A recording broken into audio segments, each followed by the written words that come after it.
الحمد للہ وکفا وسلام علی عبادہ الذین اصطفیٰ اما بعد فاعوذ باللہ من الشیطان الرجیم بسم اللہ الرحمن الرحیم۔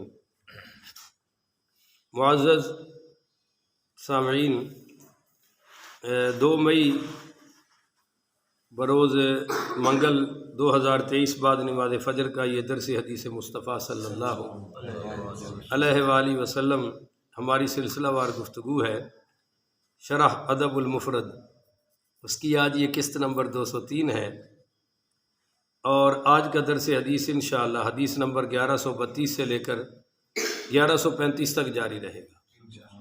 اللہ تعالیٰ سے دعا ہے اللہ تعالیٰ شرح صدر کے ساتھ حق سچ بیان کرنے کی توفیق عطا فرمائے، اور عمل والی باتوں پر اللہ تعالیٰ عمل کی توفیق عطا فرمائے۔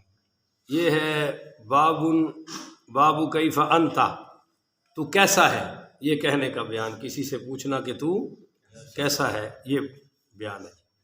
حدیث نمبر 1132 ہے۔ حدثنا اسماعیل قال حدثنی مالک عن اسحاق بن عبد اللہ بن ابی طلحہ عن انس بن مالک انہ سمع عمر بن الخطاب رضی اللہ تعالی عنہ۔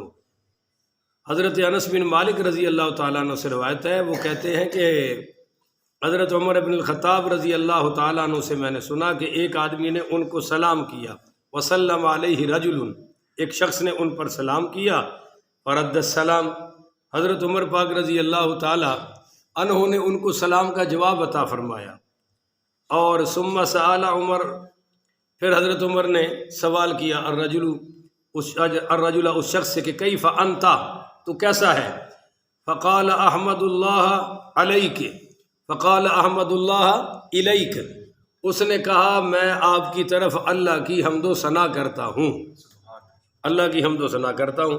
تو فقال عمر، حضرت عمر رضی اللہ تعالیٰ نے فرمایا ھذا الذی اردت منک، میرا بھی یہی ارادہ تھا کہ تو اللہ کی حمد کرے، یعنی یہ پوچھا کہ تیرا کیا حال ہے۔ آگے سے لوگ دکھڑوں کی ماشاءاللہ پنڈے کھول دیتے ہیں، او جی بس ادھر درد ہے، ادھر درد ہے، کمر میں درد ہے، سر میں درد ہے، اور ساتھ کہہ دیں گے اللہ کا شکر ہے۔ جب اتنی شکایتیں لگا دی تو شکر کہاں سے رہ گیا بھائی؟ پہلے ہی کہہ دو نا کہ جی الحمدللہ اللہ تعالیٰ کے بڑے احسانات ہیں۔ تو یہ ہے کہ اگر کوئی پوچھے کہ تیرا کیا حال ہے تو اللہ کی تعریف کرنی چاہیے۔ آگے ہے جی باب کیف یجیب اذا قیل لہ کیف اصبحت، جب کہا جائے کہ تو نے صبح کیسے کی تو کیسے جواب دیا جائے، یہ باب ہے۔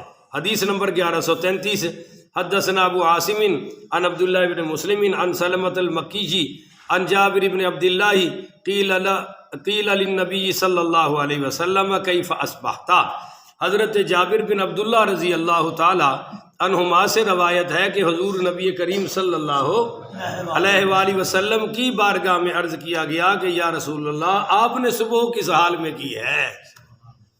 تو آگے سنیے، قال بخیر من قوم لم یشہدوا جنازۃ، تو سرکار دو عالم صلی اللہ علیہ وسلم نے فرمایا کہ میں نے اس قوم سے بہتر صبح کی ہے جو کسی جنازے میں شریک نہیں ہوتی۔ بولو، کسی جنازے میں شریک ہے؟ کیونکہ جنازے بھی لوگوں نے برادریوں کے بنا رکھے ہیں نا، اللہ والی بات تو پیچھے چلی گئی ہے۔ کوئی محلے داری ہے، دیکھتے ہیں ہم، جنازے پڑھاتے بھی رہتے ہیں، آپ کو پتہ ہے، جنازوں میں آتے جاتے بھی ہیں۔ جنازے بھی اب برادری سسٹم پہ آ گئے ہیں، سیاسی سسٹم پہ آ گئے ہیں، امیر کا جنازہ ہو تو سارے ہی جاتے ہیں، اور اس غریب کا جس کی برادری نہیں ہے اس کے ساتھ کوئی 2-1.5 صفحے بڑی مشکل سے بنتی ہیں، صف بنتی ہے، تو بھائی جنازہ کس کے لیے پڑھنا چاہیے؟ اور یہ ہر مسلمان کا ہم پر حق ہے۔ یاد رکھیں، جو سرکار نے صلی اللہ علیہ وآلہ وسلم نے مسلمان کے مسلمان پر حقوق 6 یعنی 6 حقوق بیان فرمائے ہیں، ان میں سے ایک یہ ہے کہ جب کوئی مسلمان مر جائے تو اس کا ہم پر حق ہے کہ ہم اس کے جنازے میں شرکت کریں۔ اگرچہ فرض کفایہ کا سہارا لے لیتے ہیں نا کہ جی فرض کفایہ ہے، اگر چند آدمی چلے گئے تو ہمیں جانے کی ضرورت ہے، تو یہ فرض کفایہ کا غلط مطلب نکال لیا لوگوں نے۔ یاد رکھیں، میں غلط کہہ رہا ہوں، ابھی آپ کو سمجھاتا ہوں۔ جہاں مسلمان نہ ہوں اور کوئی مسلمان مر گیا اور چند چلے گئے، ہم دور سے اور باہر سے سفر کر کے نہ آئیں کہ بھئی چند مسلمانوں نے جنازہ کو بولو تو صحیح بھائی پڑھ لیا بھئی فرض کفایہ. اور اگر ہماری ساتھ والی گلی میں ہو اور کہیں جی 4 بندے چلے گئے ہیں فرض کفایہ ہو گیا تو اس کی اجازت ہے. اس کے لیے یہ حدیث یاد کرو کہ مرنے والے کا حق ہے کہ اس کے جنازے میں شرکت کی جائے. پر ایک علاقہ ایسا ہے بہت دور دراز ہے، مثلا تتلے علی میں، شیخو پورہ میں، نوشہرہ ورکہ میں یا گجرانوالہ میں، پنڈی بائی پاس میں کوئی مسلمان فوت ہو گیا ہے اور ہم وہاں نہیں جا سکتے، وہاں کے مسلمانوں نے جنازہ پڑھ لیا ہے تو کہہ سکتے ہیں کہ جی فرض کفایہ ہو گیا. مگر یار یہ کہاں لکھا ہے کہ ساتھ والی گلی میں، یہ ساتھ والے محلے میں ایمن آباد میں فوتگی ہو اور چونکہ ہمارا رشتہ دار نہیں ہے، کسی اور برادری قوم کا ہے اور ہم یہ کہہ دیں فرض کفایہ ہے، تو یہاں فرض کفایہ کا یہ قانون اس طرح لاگو ہوتا کہ ہم گھر میں بیٹھے ہوئے ہیں، فارغ ہیں، جنازے میں نہیں جا رہے. حق ہے بھائی مسلمان کا. تو جب حضور پاک سے پوچھا گیا کہ آپ نے صبح کیسے فرمائی تو فرمایا اس قوم سے بہتر جو جنازوں میں شرکت ہے، یعنی اس قوم کے صبح و شام اچھے نہیں ہیں جو جنازوں میں شرکت نہیں کرتی. وَلَمْ يَعُودُوا مَرِيدًا، اور اس قوم سے بھی بہتر میں نے صبح کی ہے جو کسی مریض کی عیادت ہے نہیں کرتے. یہ بھی برادری سسٹم پہ آ گیا ہے، تعلقات سسٹم پہ آ گیا ہے. حالانکہ بڑی آسان ہے آج کل عیادت کہ کسی کا پتہ چلے تو چلو اس کو کال ہی کر لو، کال کر کے پوچھ لو بھائی تیرا کیا حال ہے، ہم نے سنا تھا آپ بیمار ہیں، ہم دعا کر رہے ہیں کہ اللہ تعالیٰ آپ کو شفا عطا فرما دے. اتنا کہنے میں کوئی حرج کی بات ہے. 70,000 فرشتے صبح سے لے کر شام تک اس پوچھنے والے کے لیے دعائے رحمت کرتے رہتے ہیں. کتنا بڑا ثواب ہے بھائی. پر ابھی کوئی دولتیا مر جائے، 9 دولتیا، تو پھر دیکھنا جناب بار بار پوچھیں گے وہ جی پتہ چلا صاحب بیمار ہو گئے تھے، بڑا کشمیر آزاد کراتے ہوئے یہ بیمار ہوا ہے، اس کو بڑا پوچھ رہے ہیں. اور وہی محلے کا غریب ریڑھی چلانے والا، چھابڑی لگانے والا بیمار ہوا ہے تو اس کو کوئی پوچھتا نہیں ہے. اور اگر وہ سامنے آ جائے تو اس سے پوچھیں گے بھی ایسے جیسے اس پر کوئی کرم کر رہے ہیں، احسان کر رہے ہیں اس پر. آگے جی حدیث نمبر 1134. حدثنا محمد بن صباحی قال حدثنا شریک عن مہاجر هو السائغ. یہ حضرت مہاجر سے روایت ہے جو سنار تھے. کیا تھے؟ ہاں ان سناریاں نو خوش ہو جانا چاہیے نا بھی اسی ویکھو کتوں سنار کر لے. وہ سنار تھے. قال كنت اجلس الى رجل من اصحاب النبي صلی اللہ علیہ وسلم. یہ کہتے ہیں کہ میں حضور پاک صلی اللہ علیہ وسلم کے صحابہ کرام میں سے ایک بھاری بھرکم جسم رکھنے والے صحابی کے پاس بیٹھا کرتا تھا جو حضرمی حضرات سے تھے، قبیلہ حضرمی حضرات میں تھے. تو وہ کہتے میں ان کے پاس بیٹھا کرتا تھا. ضخم من الحضرمیین فکان اذا قیل له کیف اصبحت. جب ان سے کہا جاتا تھا کہ آپ نے صبح کس حالت میں کی ہے تو کہتے تھے لا نشرک باللہ، بھائی ہم نے صبح اس حالت میں کی ہے کہ ہم اللہ کے ساتھ کسی کو شریک نہیں ٹھہراتے. ہم نے صبح اس حالت میں کی ہے کہ ہمارا اللہ وحدہ لا شریک ہے، ہمارا اللہ لا الہ الا اللہ ہے. ہم نے لا الہ الا اللہ پر صبح کی ہے، عقیدہ توحید پر. آج کے درس کی آخری حدیث 1135. حدثنا موسیٰ قال حدثنا ربعی بن عبداللہ بن الجارود الحزلی قال حدثنا سیف بن وہب قال لی ابو الطفیل کم اتا علیک قلت انا ابن 33 حضرت سیف بن وہب سارے پڑھو رحمۃ اللہ علیہ یہ بیان کرتے ہیں کہ مجھے حضرت ابو الطفیل نے پوچھا کہ بھائی تم کتنے سال کے ہو؟ کم اتا علیک، تمہاری عمر کتنی ہے؟ قلت میں نے کہا انا ابن 33 میں 33 سال کا ہوں. کتنے سال کا؟ 33 سال کا. قال افلا احدثک، عمر پوچھ کر بھی قال افلا احدثک بحدیث، مجھ سے عمر پوچھ کر حضرت ابو طفیل رضی اللہ تعالیٰ نے فرمایا میں تمہیں ایک حدیث سناؤں؟ یار تمہیں ایک حدیث سناؤں؟ بحدیث سمیتہ، جو میں نے من حذیفہ بن الیمان، حضرت حذیفہ بن یمان رضی اللہ تعالیٰ عنہ سے سنی ہے.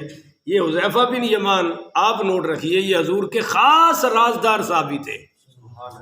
ان کو سرکار دو عالم صلی اللہ علیہ وآلہ وسلم نے خفیہ منافقوں کی لسٹ عطا فرما رکھی تھی، اور صحابہ کہتے ہیں کہ کوئی مدینے میں بندہ فوت ہوتا تھا، ہم دیکھتے تھے کہ اگر حضرت حذیفہ اس کے جنازے میں شریک ہو رہے ہیں تو وہ مومن ہے، اور اگر وہ شریک نہیں ہو رہے ہیں تو ہم سمجھتے تھے کہ بندہ گڑبڑ ہے، کیونکہ حضور نے خفیہ بے ایمانوں کی لسٹ تو ان کو دے رکھی ہے، لہذا حضرت حذیفہ وہاں ہو اور جنازے میں شرکت نہ کریں تو ہم بھی شرکت نہیں کریں۔ اور جو فتنے آنے والے تھے قیامت سے پہلے بڑے بڑے، ان کی خبر بھی حضور نے ان کو عطا فرما رکھی تھی۔ یہ اتنے رازدار صحابی ہیں۔ ایک مرتبہ یہ بیٹھے ہوئے تھے، حضرت عمر رضی اللہ تعالیٰ عنہ نے ان سے پوچھا کہ قیامت کے پہلے جو فتنے آنے ہیں ان فتنوں کے دروازے کب کھلیں گے، وہ فتنے کب شروع ہوں گے؟ تو حضرت حذیفہ کہنے لگے جی ان فتنوں کے آگے ایک مضبوط دروازہ قائم ہے، جب تک وہ دروازہ ہے فتنے نہیں آ سکتے۔ آپ سن رہے ہیں کہ جب تک وہ دروازہ ہے فتنے نہیں آتے۔ حضرت عمر رضی اللہ تعالیٰ نے فرمایا وہ دروازہ کھولا جائے گا یا توڑا جائے گا؟ کہا جی کھلنے والا تو نہیں، توڑا ہی جائے گا، اور جب وہ ٹوٹے گا تب فتنے آئیں گے۔ حضرت عمر سمجھ گئے، اڑ کے چلے گئے۔ جب جو صحابہ کرام قریب تشریف فرما تھے انہوں نے کہا جی وہ دروازہ کون سا ہے؟ کہا وہ حضرت عمر ہی تو ہیں، مجھے حضور نے بتایا کہ جب تک عمر قائم رہے گا فتنے نہیں آئیں گے۔ کہو سبحان اللہ۔ توڑا جائے گا یعنی عمر کو شہید کیا جائے گا، کھولا نہیں جائے گا یعنی خود وفات نہیں ہوگی، وہ عمر ہی تو ہے۔ اور حضرت عمر کبھی کبھی ان سے پوچھا کرتے تھے یار وہ حذیفہ وہ جو حضور نے تمہیں خفیہ لسٹ دی ہے کہیں میرا نام تو نہیں ہے؟ تو وہ رو کے کہتے تھے جی آپ تو ایمان کی علامت ہے، آپ کو دیکھ کے تو شیطان بھی نس جاندہ ہے، تھوڑا نام اتھے ہو سکتا۔ یہ کہتے ہیں کہ حضرت ابو طفیل کہ بھائی میں تمہیں ایک حدیث سناؤں، ان رجل من محاربی خصفتا یقال له عمر بن سلیع، کہ میں نے حدیث سنی ہے کہ محارب خصفہ کا ایک شخص تھا، محارب خصفہ ایک علاقہ تھا، وہاں اس کا ایک شخص تھا جس کا نام تھا عمر ابن سلیع، اس کو کہا جاتا تھا، اور وہ حضور کا صحابی بھی تھا۔ وکانت لہ صحبۃ، وہ حضور کا صحابی تھا۔ وکان بسنی یومئذ وانا بسنک اليوم، اس کی عمر اس وقت اتنی تھی جتنی اب میری عمر ہے، بتائی نہیں بس کہا مجھے دیکھ رہے ہو نا جتنی میری عمر ہے، اس وقت عمر بن سلیع کی اتنی عمر تھی۔ اتینا حذیفۃ فی مسجد، حضرت حذیفہ مسجد میں بیٹھے ہوئے تھے، اور فقعدت فی آخر القوم، میں بھی آخر میں جا کر بیٹھ گیا۔ فانطلق عمر، یہ عمر ابن سلیع آیا اور حتی قام بین یدیہ، یہ قوم کے اور حضرت حذیفہ کے درمیان میں آ کر کھڑا ہو گیا، اور قام بین یدیہ کھڑا ہو گیا۔ قال کیف اصبحت، کہنے لگا کہ جناب آپ اے عبداللہ، حضرت حذیفہ کو کہا اے عبداللہ اللہ کے بندے تم نے صبح کس حال میں کی ہے، او کیف امسیتا، یا عبداللہ یا کہا کہ تم نے شام کس حال میں کی ہے۔ قال احمد اللہ، حضرت حذیفہ بن یمان نے کہا بھئی اللہ کی تعریفیں ہی تعریفیں ہیں، اللہ کے شکر کے ساتھ۔ قال ما هذه الاحاديث التي تاتينا عنك، وہ حدیثیں کیا ہیں جو ہمارے تک آپ کی پہنچی ہیں؟ تو قال وما بلغك عني یا عمر، تو حضرت حذیفہ بن یمان نے فرمایا عمر وہ کون سی حدیثیں ہیں جو آپ تک پہنچی ہیں؟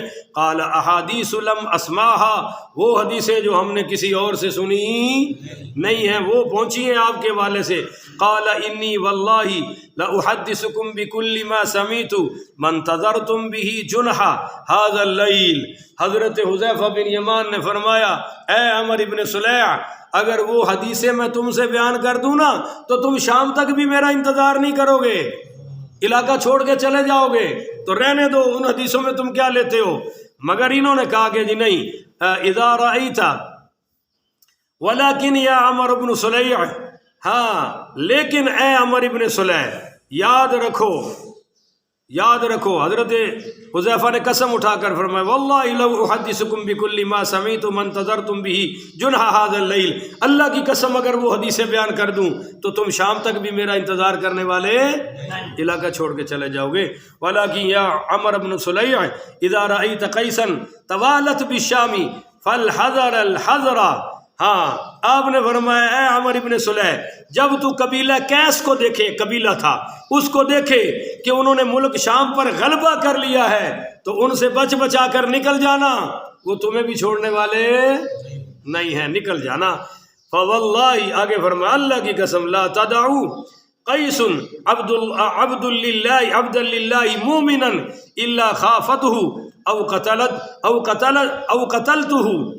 قتلته فرمایا اللہ کی قسم یہ جو قبیلہ کیس والے ہیں نا یہ کسی مومن بندے کو نہیں چھوڑیں گے مگر یہ کہ اس کو ڈرائیں یا قتل کر دیں، اس کو چھوڑیں گے جو ڈر جائے گا، جو نہیں ڈرے گا اس کو چھوڑنے والے انہوں نے گھروں سے بلڈوزر چڑھا دیں گے۔ آج دا ترجمہ کر رہے ہیں آگے فرمایا واللہ لا یاتین علیہم زمان لا یمنعون فیہ ذنب طلعت، آگے فرمایا کہ اے عمر اے عمر یاد رکھنا اللہ کی قسم ان پر ایک زمانہ آئے گا کہ ان کو بلند مقامات سے نہیں روکا جائے گا، وہ جس شہر پر چاہیں گے چڑھائی کر دیں گے، ان کو کوئی روکنے ٹوکنے والا نہیں ہوگا۔ تو آگے سے حضرت عمر بن صلیح نے کہا قال ما ینصبک علی قومک یرحمک اللہ، اللہ آپ پر رحم کرے۔ حذیفہ اس معاملے میں آپ نے اپنی قوم کی کیا مدد کی ہے؟ ہمیں تو بتا رہے ہیں کہ قبیلہ کیس والوں سے بچنا، اپنی قوم کو بھی کچھ سمجھایا ہے؟ تو قال ذاک الی ثم قعد، قال ذاک الی فرمایا وہ میرا ذاتی مسئلہ ہے، میں جانوں میری قوم جانے، آپ کو اس میں پڑھنے کی ضرورت ہے جو آپ کو چاہیے تھا میں نے بیان کر دیا۔ ثم قعد، پھر حضرت وہ عمر بن صلیح بیٹھ گئے اور بات ختم ہو گئی۔ تو اس حدیث میں بیان ہے کہ جب کوئی قاتل قبیلہ چڑھائی کر دے تو اس سے بچنا چاہیے، کیونکہ مقابلہ تو ہم کر سکتے نہیں ہے۔ اللہ تعالیٰ سے دعا ہے اللہ ہم سچ پہ عمل کی توفیق عطا فرمائے۔ آخر ودعوانا ان الحمدللہ رب العالمین۔